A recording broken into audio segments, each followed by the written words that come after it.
박근혜 대통령의 천년의 저주가 아니라 만년의 저주를 받을 것이다 라는 거죠. 반갑습니다. 김영은TV입니다.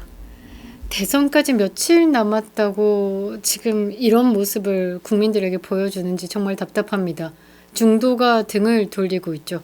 정치에 혐오가 생긴다라고 합니다. 그리고 이번 대선은 보이콧하겠다라는 말까지 나오고 있는데요. 어차피 국민의힘을 보니 희망은 사라졌고 이재명이 부정선거로 될 것이고 내 한 표가 있든 없든 상관이 없다. 주권을 포기한 국민들이 하나 둘 생겨나기 시작했습니다. 이 단일화가 무너졌습니다. 제가 생각할 때는요, 이 책임은요 김문수 후보가 아닙니다. 한덕수 후보가 아니다라는 거죠. 그를 움직이는 사람들과 이 쌍권의 지도부에 있다라고 저는 이야기하고 싶습니다. 이재명 정권 탄생을 막기 위해서 보수의 마지막 기회는 단일화에 달려 있습니다. 그 누구보다 보수 유권자들이 더 잘 알고 있죠. 지금은 누가 더 오래 싸웠느냐, 누가 더 많은 경력을 가졌느냐라기보다는 이재명을 상대로 이길 수 있는 사람이 누군가가 중요한 시기다라는 겁니다. 그런데 지금 단일화는 실패의 직전입니다. 김문수와 한덕수가 2차 회동을 가졌습니다. 사실 이런 단일화에 대한 이야기를 할 때는 비밀리에 이런 회동을 하죠. 그런데 오픈된 곳에서 이야기했다라는 건 사실상 결렬을 의미하는 것이고 많은 국민들에게 내가 생각하는 내 상황이 이래, 네 상황이 이래 이런 점을 알리기 위해서 기자들을 부르고 오픈했다라고 저는 생각을 하는데요. 성과 없이 당연히 끝날 게임이었다라는 겁니다. 보수 유권자들의 마음은 말이죠. 실망과 혼란 그리고 무겁게 가라앉았습니다. 왜 이 지경까지 왔을까? 분명히 말하지만요. 이 김문수 탓할 수 없습니다. 한덕수 탓할 수 없습니다. 이 김문수 후보는요. 분명히 절차를 거쳤습니다. 당당히 국민의힘의 대선 후보로 선출이 되었죠. 문제는 말이죠. 이것을 인정하지 않고 흔들고 있는 당의 지도부, 쌍권이 문제다라는 겁니다. 그리고 단일화를 정치적 기회로 바꿔 먹으려는 캠프 주변 인사들이 문제다라는 겁니다. 이 쌍권 지도부는 말이죠. 김문수가 대선 후보로 선출된 이후에도 줄곧 한 명 더 있다라는 식으로 정리되지 않은 단일화 그림을 밀어붙였습니다. 경선의 결과를 당헌에 따라 지키기보다는 기호, 등록 시기, 여론조사, 문항 등을 활용해 경선을 무력화하려는 기류가 팽배했습니다. 한편 김문수 캠프 주변에서는 한덕수 후보를 말이죠. 당비도 안 냈다, 경선도 안 치렀다, 꽃가마 타려고 한다, 다 된 밥상에 숟가락 얹으려고 한다라는 식의 언설을 퍼뜨리고 있습니다. 이게 정당한 평가인가부터 생각을 좀 해봐야 되는 겁니다. 한덕수 전 국무총리 권한대행은요. 대선 경선에 참여하지 않았지만 국민적 열망 속에서 대통령 권한대행으로서 국가를 책임지던 시기부터 지지율이 바짝 나왔습니다. 이 여론조사가 그렇게 이 한덕수를 불러들였죠. 언제든지 호출될 수 있는 대체 불가한 보수 주자로 인정하기 시작했습니다. 보수 유권자들 상당수가 경선 이후에 말이죠. 이 한덕수와 단일화가 이루어질 것이다 라는 기대를 갖고 김문수 후보를 지지를 한 것입니다. 한동훈이 되면 이 한덕수와의 단일화는 되지도 않을 것이고 깽판을 놓을 것이 뻔하니까 한동훈만큼은 안 된다라는 생각으로 그 기대로 김문수 후보를 지지했을 겁니다. 그것은 말이죠. 기획이 아니라 대의였습니다. 이 이재명을 상대로 보수 정권을 지켜내기 위한 대의였다라는 말이죠. 그런데 지금 당 지도부는 분열을 방치하고 있고 김문수 주변은 그 기대를 꽃가마 프레임으로 비틀어서 공격을 하고 있습니다. 더 큰 문제는 말이죠. 이 갈등을 극복하는 대신에 이를 틀어막으려는 이름으로 신당, 창당이라는 말까지 나오고 있다라는 겁니다. 한덕수가 처음부터 어떤 국민적 지지 속에서 대선판에 들어오게 되었는지 한번 생각해 볼 필요가 있고요. 김문수 주변에 지금 정치 자영업자들이 단일화를 어떻게 파탄을 내고 있는지도 볼만합니다. 그리고 국민의힘 지도부 쌍권의 책임 회피와 이 위선에 대해서 좀 짚어볼 만하고요. 단일화 실패를 빌미로 거론되는 이 신당 창당 시도가 보수 재편을 위한 명분인지 아니면 또 하나의 정치적 꼼수인가에 대해서도 따져볼 필요가 있을 것 같습니다. 단일화가 실패하면요. 그 책임은 김문수 혼자만 지는 것이 아니죠. 그를 조정하고 단일화를 방해하면서 정치적 책임을 회피한 자들이 진짜 원인이다 라는 겁니다. 영상 시작하겠습니다. 구독과 좋아요 버튼 꼭 눌러주시고요. 끝까지 시청 부탁드리겠습니다. 큰 힘이 되고 있습니다. 여러분들이 다시 이 생각을 세팅을 해야 되는 게 뭐냐면, 한덕수라는 사람은요 꽃가마가 아닙니다. 국민이 불러낸 헌정 수호자로서 픽된 사람이다 라는 거죠. 지금 김문수 캠프 일각에서는 말이죠, 한덕수를 내각제 프레임을 씌워서 쌍권과 함께 묶어가지고 음해하고 있습니다. 또 당비도 안 냈다, 경선도 안 치렀다, 꽃가마 타려 한다 라는 식의 프레임으로 지금 유포하고 있습니다. 이른바 무임승차론이다 라는 말이죠. 그러나 이 주장은 사실이 빠져 있고 진실이 왜곡되어 있다라는 게 지금 문제다라는 겁니다. 먼저 짚어야 할 것은 말이죠, 한덕수 애초에 정치인이 아니라 국가 관리자였다라는 겁니다. 당의 요청이 아닌 국민의 요청으로 호출된 인물입니다. 윤석열 대통령이 탄핵당한 이후에 대한민국이 정치, 경제, 외교, 법치 어느 하나 인정되지 못한 상황에서 대통령 권한대행으로 그 혼돈의 국정을 책임지면서 버텨왔던 사람입니다. 이 한덕수는요, 민주당의 입법 폭주에 맞서서 헌법적 거부권을 행사했고요. 미국과 중국 사이에서 관세 전쟁이 고조될 때 주요국의 정상들과 직접 통화하면서 경제, 외교를 이끌었습니다. 덕수 대선 출마해? 뷰티풀 한덕수.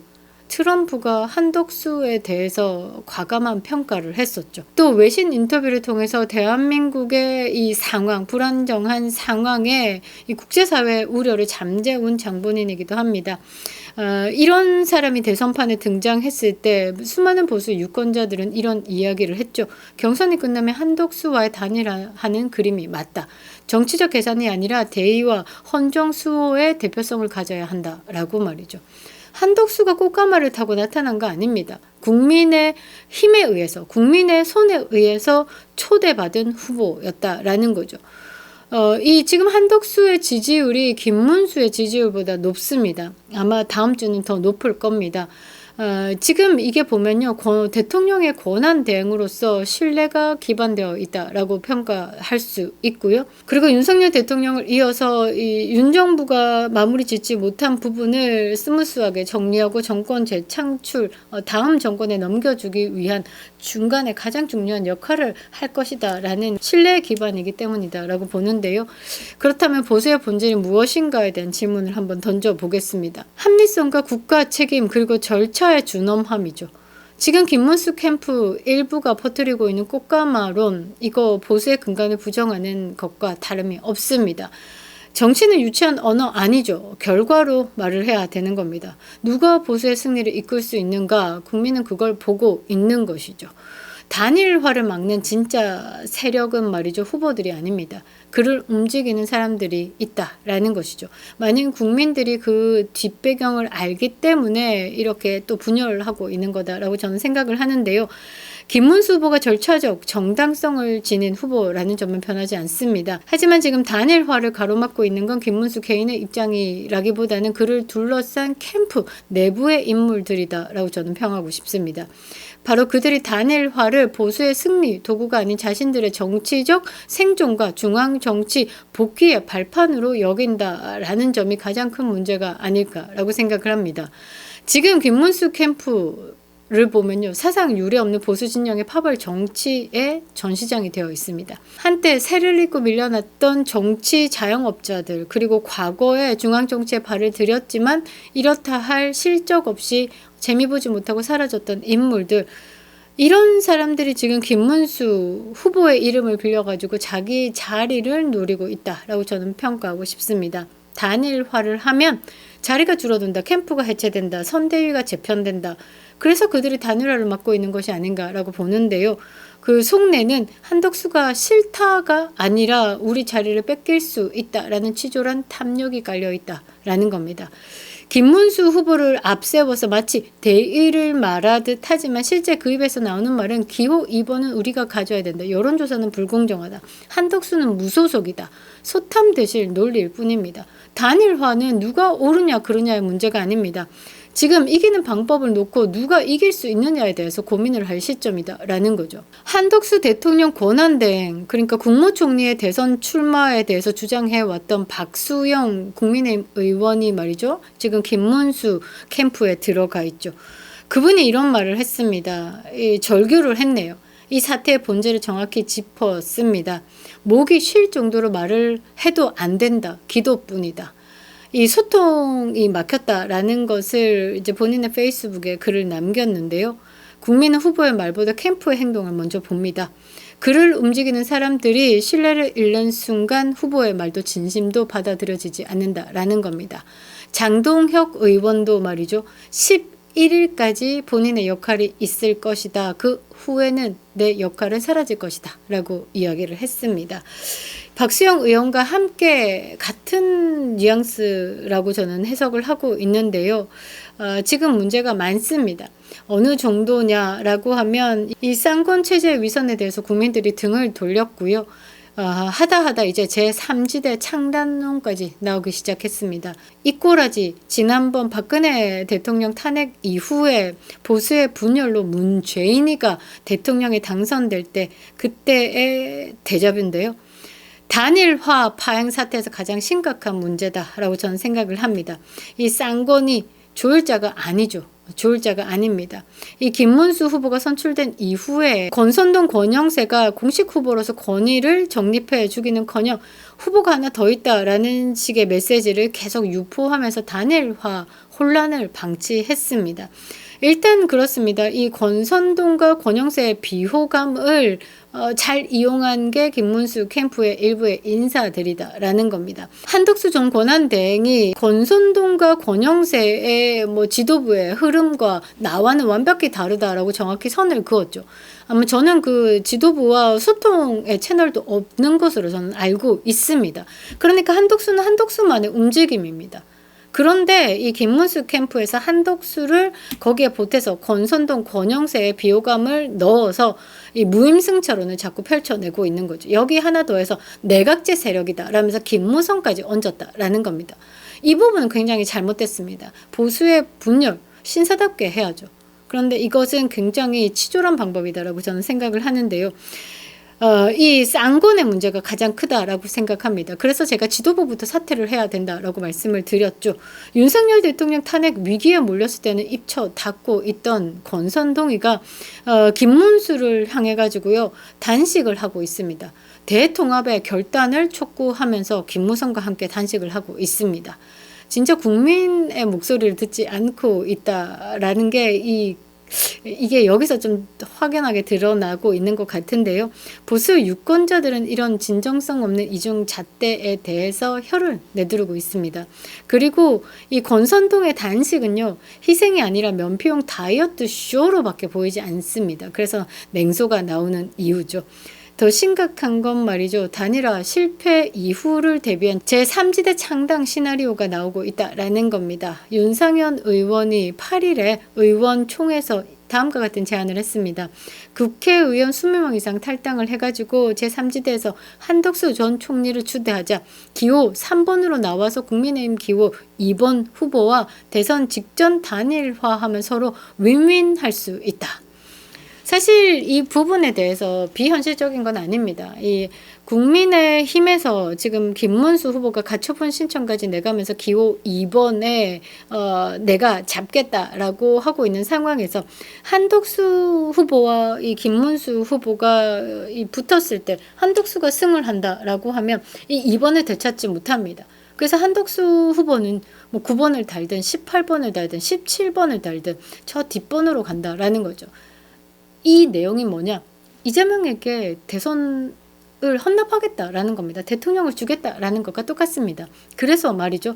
이 후순위 번호를 딸 바에야 신당 창당을 해서 3번이라도 확보하고 치열하게 붙은 다음에 이번 김문수가 되든 한덕수가 되든 일단은 안전빵으로 가자라고 해서 3지대 창당 시나리오가 나오고 있는데 말이죠. 이거는 단일화도 아니고요. 사실상 탈당, 분열에 제도화다라는 겁니다. 이 시나리오, 창당의 시나리오에 대한 본심을 좀 보면요. 경선 결과가 마음에 안 들면 당을 나가겠다라는 반민주적인 발상이죠. 그리고 보수 유권자를 다시 전략적 협적의 도구로 전락시키겠다라는 오만이 깔려있다라는 겁니다. 제3지대 창당은 더 이상 지금은 대의가 아닌 겁니다. 단일화 실패의 책임을 후보나 국민이 아닌 당에 떠넘기고 패배했을 경우에는 우리가 원래 분열했으니까 책임이 없다라는 면피의 장치를 마련하는 것이다 라고 저는 보는데요. 윤상현 의원이 이런 의미 있는 말을 했습니다. 원칙 있는 패배를 각오해야 길이 열린다. 이길 수 있는 길을 포기하되 내 정치적 입지는 챙기겠다라는 선언 이 다름이 없다라고 저는 보는데요. 지금은 쌍권 이 지도부가 이 단일화 실패보다 더 큰 죄를 짓고 있습니다. 지도부 사태가 따라와야지만 이 문제점의 해결이 좀 되지 않을까라고 보는데요. 이 모든 혼란은 그 단일화에 대한 본질을 잊었기 때문이다라고 봅니다. 초심을 잃었다라는 거죠. 단일화는 누가 옳다 그르다의 문제가 아니다라고 분명히 말씀드렸죠. 어떻게 이기느냐의 문제다라는 겁니다. 그리고 이긴다라는 말이 단지 후보 하나를 결정하는 것이 아니라 보수의 명분, 자유민주주의 체제의 존속, 윤석열 대통령의 복권, 이재명 정권 탄생의 저지, 이 모든 것을 포함시킨 총체적 승리를 이야기하는 겁니다. 지금 국민의힘이 그 총체적 승리를 향한 기회를 이 쌍권 지도부의 무책임함, 그리고 김문수 캠프의 사욕, 그리고 일부 정치인들의 분열 전략으로 스스로 이 복을 걷어차고 있는 겁니다. 김문수는 정당 후보죠. 한덕수는 국정의 책임자로서 호명된 헌정 수호자입니다. 이 두 사람은 적이 아니죠. 그리고 지금 파국은 그 두 사람의 충돌이 아니라 그들을 이용하고 있는 정치적으로 조종하려는 사람들에 의해서 만들어진 겁니다. 멈춰야 하는 것이죠. 김문수 후보도 말이죠. 주변을 털어내시기 바랍니다. 그리고 초심으로 돌아가서 다시 생각해 보시기 바랍니다. 정당의 권위를 훼손하고 기호 2번을 흔들고 심지어 제3지대 신당이라는 분열의 카드를 내놓고 그 무엇보다 지금 국민의힘은요 무책임한 정치 실험을 하고 있는 겁니다. 이 책임 오롯이 돌아갑니다. 박근혜 대통령의 천년의 저주가 아니라 만년의 저주를 받을 것이다 라는 거죠. 김문수 캠프의 사람들 정신 차리기 바랍니다. 김문수 지키기가 아니라 대한민국 지키기로 가야 되는 거죠. 지금요 당신들 지분 챙기는 게 아니라 보수를 통째로 지켜낼 사람을 중심으로 모여야 하는 때다라는 겁니다. 한덕수 역시 명분을 넘어서 실천으로 진정성을 증명해야 하는 겁니다. 그리고 이 두 후보가 모두 국민 앞에 약속을 해야 하는 거죠. 누가 되든 단일화 완성한다. 그를 위해서 나도 희생할 준비가 있다. 우리의 승리의 목표는 대한민국 헌정 수호다. 라는 것으로 말이죠. 단일화 선택 아닙니다. 생존입니다. 보수의 생존이 무너지는 날 그 책임은 싸우지 않아서가 아니라 끝까지 욕심을 못 버린 자들 때문이다. 라는 것을 우리는 기억을 할 겁니다. 그립다 윤석열. 김영윤 TV였습니다.